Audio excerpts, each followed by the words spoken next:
আতাত করে কিছু কিছু মামলা থেকে অব্যাহতি লাভ করেছেন, সেটা আমাদের জানা আছে। আজকে তারাই নির্বাচন ঘোষণা করার পরপরই দেশে বিভিন্ন দাবি নিয়ে, যেটা ন্যায্য কিনা জনগণ সেটা বিচার করবে। কিছুদিন যাবৎ শুনলাম পিআর পদ্ধতিতে নির্বাচন দিতে হবে, কিছুদিন শুনলাম গণভোট আগে দিতে হবে। নানা অজুহাত তুলে নির্বাচনকে একটা ব্যাহত করার চেষ্টা চলছে।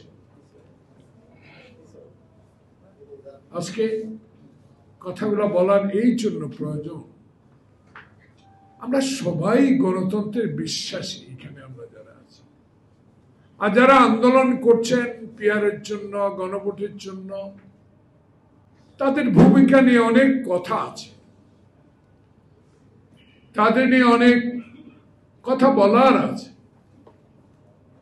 সেগুলো যদি তুলে ধরা হয়, বলা হয়, তখনই তারা নানা রকম উক্তি করে।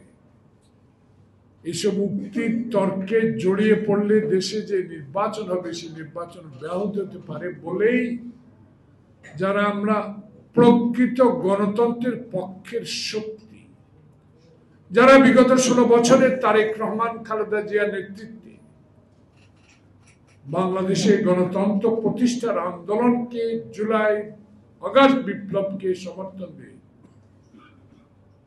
বাংলাদেশে একটা ইতিহাস রচনা করেছে, সে বাংলাদেশ জাতীয়তাবাদী দল বিতর্ক এই জন্য জড়াইতে চায় না যাতে বিতর্কের কারণে ফেব্রুয়ারি মাসে নির্বাচন বিলম্বিত হতে পারে।